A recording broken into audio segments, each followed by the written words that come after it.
Hello दोस्तों, तो स्वागत है आप लोग का जुजुत्सु काइसेन सीजन 2 के एपिसोड 22 में। इस एपिसोड की शुरुआत में हम वो सीन देखते हैं जब सुकुना ने मेटियोर गिराया था। मेटियोर के गिरने के बाद हम देखते हैं कि कुसुकाबे कहीं गायब ही हो गया, लेकिन पांडा ने कुसुकाबे को ढूंढ लिया। मगर कुसुकाबे इस बात से गुस्से में था कि ये काम यूजी ने किया है, जिसपे पांडा उसे समझाता है कि ये काम यूजी ने नहीं बल्कि सुकुना ने किया है। इस पे कुसुकाबे कहता है अब तो गोजो नहीं रहा, अगर अब हायर अप्स वाले यूजी को फांसी की सजा देंगे तो मैं उसमें उनका पूरा सपोर्ट करूंगा। दूसरी तरफ मलेशिया के एक होटल में हम माई माई और उई उई को देखते हैं जो जापान छोड़ के भाग आए हैं, लेकिन ये दोनों तो सूडोगेतो से लड़ रहे थे।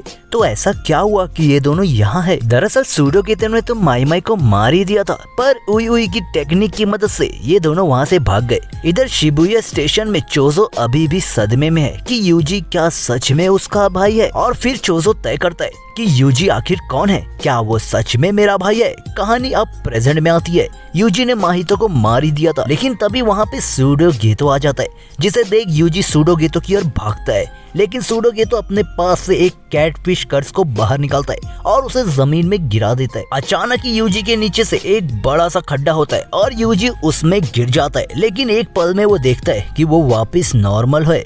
यूजी को कुछ समझ ही नहीं आ रहा था कि ये उसके साथ क्या हो रहा है, जिसपे सूडोगेतो कहता है कर्स मैनिपुलेशन टेक्निक के बहुत फायदे हैं, वो जितना चाहे उतना कर्स बाहर निकाल सकता है और उनका कैसे भी इस्तेमाल करे। जिसे सुन यूजी फिर से सूडोगेतो की ओर बढ़ता है, मगर एक बड़े से सेंटीपीड के झुंड यूजी को पीछे फेंकते और यूजी फिर से उस खड्डे में जा गिरता है। यूजी की हालत एकदम खराब हो चुकी है, मगर यूजी हार नहीं मानता। वो फिर गेतो से कहता है गोजो को वापस करो, जिसे देख सूडोगेतो भी इम्प्रेस होता है कि सुकुना का वेसल काफी तगड़ा है। अचानक माहितो गेतो के पीछे से हमला करता है, पर कोई फायदा नहीं होता। माहितो पहले ही समझ गया था कि गेतो मुझे मार देगा, और वैसा ही होता है। गेतो अपनी टेक्निक से माहितो को एक छोटे से बॉल में बना देता है। फिर वो यूजी को मैक्सिमम टेक्निक के बारे में बताता है कि मैक्सिमम टेक्निक बहुत पावरफुल टेक्निक है, एक डोमेन एक्सपेंशन की तरह, और कर्स मैनिपुलेशन मैक्सिमम टेक्निक का नाम है उजुमाकी। सूडोगेतो कहता है ये टेक्निक उसके सारे कर्स टेक्निक को कंबाइन करके सुपर कर्स एनर्जी निकालती है, जिससे वो अपने दुश्मनों पर इस्तेमाल कर सके। सूडोगेतो आगे कहता है कि शुरू में तो उसे उजुमाकी टेक्निक बेकार लगती थी, क्योंकि उसमें वो कर्स को कंट्रोल नहीं कर सकता, पर वो गलत था। पर उसे समझ आता है कि कर्स से अटैक करवाने की जगह अब गेतो खुद उन कर्स एनर्जी से अटैक करेगा। इतना कह के सूडोगेतो माहितो को निकल जाता है और माहितो का खेल यहाँ खत्म होता है। तभी सूडोगेतो देखता है कि उसके ऊपर मोमो खड़ी है और वो अपनी लालटेन से सिग्नल देती है, जिसे देख कायमो समझ जाता है कि सूडोगेतो वहीं है और वो उसके ऊपर कर्स एनर्जी से भरे तीरों का हमला करता है, लेकिन सूडोगेतो उन सभी से बच जाता है। अचानक ही माई गेतो पर स्नाइपर से गोली चलाती है, लेकिन सामने जो खड़ा है वो सूडोगेतो है। तभी सूडोगेतो के पीछे मीवा आ जाती है और वो अपनी तलवार से गेतो पे अटैक करती है, लेकिन गेतो उसकी तलवार अपने हाथों से रोककर उसे तोड़ देता है। इसके तुरंत बाद ही गेतो अपने उजुमाकी टेक्निक को ओपन करता है। ये देख ऐसा लग रहा है कि मीवा का मरना पक्का है, लेकिन अचानक ही कोई मीवा को वहाँ से बचा लेता है। गेतो देखता है कि कुसुकाबे ने मेवा को बचा लिया। इधर यूजी देखता है कि पांडा भी वहाँ आ गया। कीमो पांडा से कहता है वैसे हमारे दुश्मन है कौन, जिसपे पांडा कहता है तो वो सुगोरो गेतो, लेकिन अंदर से वो सूडोगेतो है। इन सभी की लड़ाई चल रही थी, तभी हम देखते हैं कि चोजो भी वहाँ आ गया और चोजो रिवील करता है कि उसके 3 पेरेंट्स है। पहली तो उसकी मॉम, दूसरा वो कर्स स्पिरिट, और तीसरा वो सॉर्सरर जिसने वो डेड पेंटिंग बनाई। चोजो अब पहचान गया था कि वो सॉर्सरर और कोई नहीं बल्कि सूडोगेतो है, और उसका असली नाम है नोरितोशी कैमो, जो कि इतिहास का सबसे घटिया सॉर्सरर है।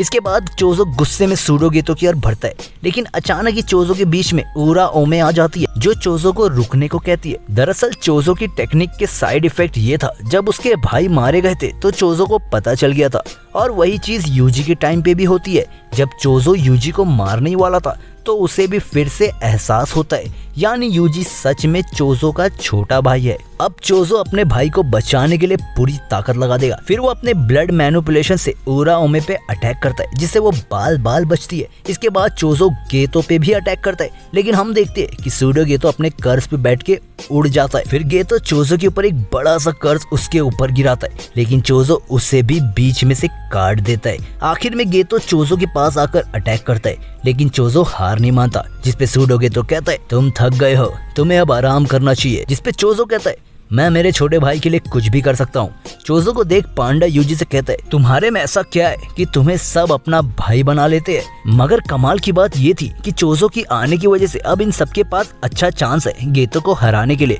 फिर ये सभी एक साथ गेतो पे अटैक करने को आते। अचानक ही उराओ में उनके सामने आ जाती है और सभी को बर्फ में जमा देती है। ये लोग इस तरह से जमे हुए थे कि अगर ये लोग थोड़ा सा भी हिले तो इनके शरीर के टुकड़े टुकड़े हो जाएंगे। इसके बाद उराओ में अपने हाथ को हील करती है, जो देख चोजो अपने टेम्परेचर को गर्म करके बर्फ तोड़ने की कोशिश करता है। पर अचानक ही उराओ में उसके सामने आ जाती है और उसे धमकी देती है। पर तभी यूजी लात मार के बर्फ तोड़ देता है। फिर यूजी चोजो से पूछता है क्या वो उनका अब दोस्त है। जिसपे चोजो कहता है दोस्त नहीं, मैं तुम्हारा बड़ा भाई हूँ। मोमो जो कि हवा में होने की वजह से जमी नहीं थी, वो भी उराओमे पे अटैक करती है, लेकिन उराओमे उसे आसानी से डॉज कर लेती है। इन सभी को देख उराओमे गुस्से में इन सभी को बर्फ में जमा देती है और फिर वो नोकीले बर्फ को उनके ऊपर फेंकती है। अचानक ही कोई नोकीले बर्फ को तोड़ देता है और हम देखते हैं कि वो और कोई नहीं, वो है स्पेशल ग्रेट सॉर्सरर यूकी, जो गेतो से फिर से पूछती है तुम्हें किस टाइप की लड़कियां पसंद है। और हमारा एपिसोड 22 यहाँ खत्म होता है दोस्तों। अब तो स्पेशल ग्रेट सॉर्सरर भी आ गए, तो देखते हैं क्या ये सभी सूडो गेतो को हरा पाएंगे। तो मिलते हैं दोस्तों एपिसोड 23 में, जो कि जुजुत्सु काइसेन का आखिरी एपिसोड होने वाला है।